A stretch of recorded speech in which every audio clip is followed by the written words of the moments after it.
Okay, go to the federal prison. Now explain to the audience, because I know there's different types of federal prison. What's the breakdown? Like you got penitentiaries. Explain all that to me. Okay, so you got USPs, which are really maximum security prisons. You got Mhm, FCIs, which are mediums. You mhm. got lows, and you got camps. My first prison was USP Big Sandy, one of the most, Oh, if not the most dangerous prison in the federal prison system at that time. okay. Now, okay, so now since it's federal prisons, they all around the country, from the East Coast, West Coast. Now, are the politics different? Like if you in a federal prison, say in Illinois, are the politics different if you're in a federal joint in say California? 100%. Politics are Okay. definitely different. I mean, they're similar in a lot of respects, a lot of things. In a maximum security prison, like I said, I went to Big Sandy. Mhm, The politics are, a lot of things is racially divided in there. A lot is mhm. racially divided, man. Okay. All right. So where's Big Sandy located? It's in Kentucky. I'm from New In York. They sent me Kentucky. 12 hours away from home to the most dangerous prison in the country, federal prison. Wow. And they did that for your first offense? I mean, your first real offense? Well, I had that state case, but because I had 40 years, I was young. They got a point system. And where my points Oh. fell, that's where I ended up. And really, I was designated to an FCI, but something had Mhm. happened at Big Sandy and they were moving a bunch of people out. So they just took a bunch Okay. of us and sent us over to Big Sandy. Damn, that's crazy. Okay, so you go in as you're a white guy in the Fed joint. So when you go in, how does it work? Do you have to click up by your state, which would be New York, or is there just a car for white guys? Well, it ain't a car just for white guys. As soon as I get there, the white dudes approach me immediately. Like, yo, where Mhm, you from? Who do you run with? They give you that whole, prison spiel, right? mhm, So I've already heard stories, and I'm like, man, I'm from New York, man. I'm white. I run white. That's just what it is, man. Not mhm. on no racial shit, but that's what it is, bro. Okay. So pretty much they had an East Coast car there. They had Mhm, Aryan Brotherhood gang members there. They had other white gangs, Arm, SAC, and the East Coast car was kind of deep when I got there. One of the mhm, dudes, the shot caller was one of the dudes from that movie, The Town. mm. So, and my celly was from the Bronx. His name was Adam Oliveri. He had 40 years. He ended up stabbing the cop while I was there, while we were cellies. But we had a pretty, strong car. But really, Okay. they would call it back then the independent car. That's what Mhm, they were calling it. But really, man, they're a gang too. okay. All right. So I'm trying to clarify. So you're in the East Coast car. Does that include everybody from the East Coast? No matter what race you are, Hispanic, Black, or is it just strictly a white East Coast car? Just strictly white. Most of the dudes were Okay. either from Boston or New York. Oh, all right. So say if you were so how does so because I'm trying to get a real clear picture of the how it breaks down. So say if I'm from New York, of course I'm a black guy, who would I run with if I wasn't like affiliated on the street? You run with the New York black car. Oh, okay, okay. All right. Oh, that's interesting. Now, are there ever times in the state where okay, so that was Big Sandy. All right. And now let me ask you this. Now, say if I was to come into the street, like I'm from Chicago, right?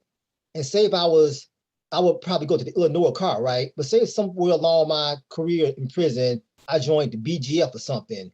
Who do I have to run with? Do I run with my prison gang or do I run with my state car? That's the crazy thing about the feds. That was something that I didn't understand either. Like, if you're a blood, then you're a blood. If you're a GD, then you're a GD, right? But some Mhm, dudes, if you're a peace stone, you're a peace stone. But mhm, some of them dudes would be like, "No, I'm not on count," and I'm like, "They're not on count. I mean, either you're with a gang or you're not." And some of them dudes would just run with their car. Really, in all honesty, bro, in places that I've been, like the mhm, Illinois cars, it's usually, man, Chicago. You guys are usually all like ganged up. You know what I mean? mhm, So that's pretty much how it felt. Like, let's say the Aryan Brotherhood of Texas was in Big Sandy when I was there. A dude named Dinky, he ended up dying. But let's say you were from Texas and you came there and you're not a gang member. He was like, well, I'm your boss. I'm your shot caller. You're from Texas. I'm the boss of Texas. So you run with us mhm, now. And really that's what they would do. And they would use dudes like that. They would call them lames, right? Like, this dude's a lame. So he's really mhm. not a gang member, but yo, we're gonna have you go smash this dude, or we're gonna have you go do Okay. this to this guy. They didn't care about him. They were dispensable. All right. And then in your experience in like the Fed joints, so you know how you get, I know California is pretty largely represented, MA and F and stuff like that. So with them being rivals, when they come to Fed, in your experience, have you seen that they just make one big California car, or do they stay separated? Well, like I said, man, how I just talked about the Aryan Brotherhood of Texas, like the California Mhm. Aryan Brotherhood, if you go on a yard with them dudes, Mhm. I mean, they're the boss. You know what I mean? Like they run the Okay. show as far as like on the West Coast. And we had those Mhm. issues in Big Sandy with the East Coast car and the Aryan Brotherhood. There was only like 8 of them dudes. And our Mhm. shot caller was just like, yo, you don't call the shots for us, bro. And he really Mhm. wanted to aspire to have the keys for the whole car for the yard for all the white dudes. Like he was like, man, the ABs aren't stronger than us. You know, like Mhm. I know, and probably your viewers know, hey man, there's strength in numbers, man. If there's 100 of us and 80 of you, you know, you might go hard, but you're going to lose. You know what I'm saying? Mhm. You're in a no-win Okay. situation. So now, because we got the power, we run the show. Mhm. Okay. So tell me a little bit about, like, so when you got there, and of course, I'm sure someone gave you the rundown on the politics. Like, what were some of the rules that some of the do's and don'ts that you were told? Oh well, I mean, do's and don'ts. I don't use drugs, right? Never did, bro. I don't even smoke weed. Mhm. But like, if you're white, you can't be in a cell smoking with black dudes. You can't. When we were there, we weren't allowed to buy food from. We could buy stuff like if you had a store. I Mhm. think back then we were allowed to buy stuff from your store, but we couldn't buy food. Like if you made food with your hands and sandwiches, we couldn't buy that type of stuff. Mhm. I mean, it was that type of politics. You know, they had a TV, a black TV. That's one of the first things they tell you. That's their TV. Don't ever touch their TV. This is our Mhm. TV over here. You know what I mean? I mean, those types of politics. And believe it or not, when I was there, like we had a white mop bucket, a black mop bucket, a white broom, Wow. a Mexican broom. Don't touch their broom. Don't touch their mop bucket. I mean, just simple shit like that. You know what I mean? Mhm. Okay. And so let me ask Outrageous, you right? this. Yes, just like that's worse than the Deep South in the 1950s. I mean, that's crazy. Same thing with the Okay. chow hall. If you're white, you sit in this section. If you're black, you sit in this section. If you're Mexican, they got their own section. Okay. And were there ever times that you've seen things to disrupt that order? Say, for example, like a white or Mexican blood or Crip coming in and saying, I'm sitting over here with my black Crip brothers. You ever see stuff like that? What, like a white dude come in and say, I'm sitting over here with the black Crips? Yeah. We had a dude in Big Sandy, man, from North Carolina. He was a Crip. His name was Mhm. Spivey. I like the dude too, man. Real good dude. He ended up getting stabbed by his own people over there. I talk about it on one of my videos. But yeah, I've seen stuff like that, man. And pretty much the white dudes, everywhere that I've been, it's the white dudes are like, man, man, fuck that dude. You know what I'm saying? Like, Mhm. the dude's trash or whatever. I mean, that's how they look at it. You know what I mean? And a lot of that Okay. stuff to me, man, was like fake racism, bro. Because Mhm. you're talking this shit, but you're going to buy heroin from the black dudes. You know what I mean? Mhm. These are your rules Okay. are you ain't supposed to buy that heroin from them, but you're gonna buy it. You're buying it, man. You're the shot caller telling us what the rules are, but you're buying drugs from the black dude. You know what I mean? Mhm. I mean, you see a Okay. lot of that bullshit, man. It's like an oxymoron in there. Yeah, right.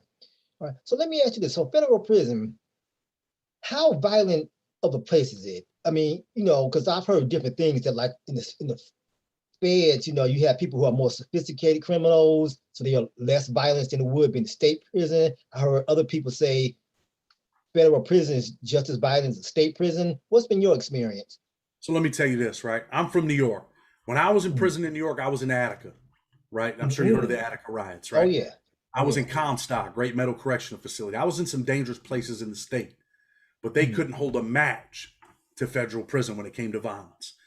Federal Mm. prison, if you're in a maximum security federal prison, even in some FCIs, extremely violent. Some of the most brutal violence I've ever seen in my life, bro. Stuff that Okay. I can say this, and some people might disagree. The violence was sometimes worse than stuff you would see in Afghanistan. I've seen a dude held down on the ground and other dudes stab him in the eyes. I've seen my cellie stab the CO because the CO took a gallon of wine. I mean, I've seen Mm. some bad things. I've seen a dude out of California when I was in USP lead. He came out of the hole. They said, yo, man, you're supposed to be checked in. He's like, man, I ain't going back up top. I ain't checking in. And the dude had like 80 days left. He's like, man, you're going to check in. A dude pulled out a knife, hit him in the chest. He jumped back. He's, oh, you stabbed me, you bitch ass. And he fell, man. I watched him die, man. So Mm. the violence is at an all-time high, man. Okay. And And then, I'm not capping or trying to like make this shit worse than it is. It is what it is, man. And Big Sandy at the time that I was there was the most dangerous federal prison in the country. wow. Okay, so speaking of the violence, so I'm sure, you know, coming in, you know, you didn't see stuff like this on the street. So at what point did you find yourself getting desensitized where it's like, you know what, it doesn't even bother me anymore seeing a guy get stabbed or seeing a guy get rat packed by 10 people or something like that? Desensitized is it's a big word, right? And it comes in time, man. You're just like, ah, man, shit just happened again. There were times where I seen this other kid get stabbed out on the yard by the Norteños, right? When I was in USP League. And I felt like I was desensitized, but the kid had lived a couple doors away from me. I had a store in there. He would buy sodas from me. And when I seen that kid get stabbed like that, and he was like, man, please help me, man. And I was just like, man, I can't help you, man. Just keep walking, man. Keep walking. Go to the shack. Keep walking. Because I didn't want to see the kid die. I knew he had to get the medical. And I thought I was desensitized, but when I seen that, man, that shit hurt me a little bit, man. For real, it hurt me. And then to see the kid jump back, man, to get stabbed in the heart, one shot. Even though, man, he was trying to send dude up top, he had 80 days left. He should have been falling back. Let someone else do that shit. And it cost him his life, man. Wow. So you do get desensitized when you see this shit all the time. It's you think you're desensitized, but when you get out here in the real world, man, I'll keep it real with you, man. There's sometimes I'll watch videos on here, and sometimes I feel like I'm breaking up, man. I get a little bit broken up, and I start to relive, man. Or I spent 14 months in the hole at one time, and that shit crushed me. I'm just keeping it real, man. Some people, you can't understand what it's like to be locked in your bathroom for 14 months all alone. It starts to crush you. And I can watch videos now, and I feel like it's a feeling, man, when you're in there. You're like, and sometimes if I watch a certain video or I see something like that, I'm like, I feel it, man. I feel like I'm back in the cell again, man. Wow, wow.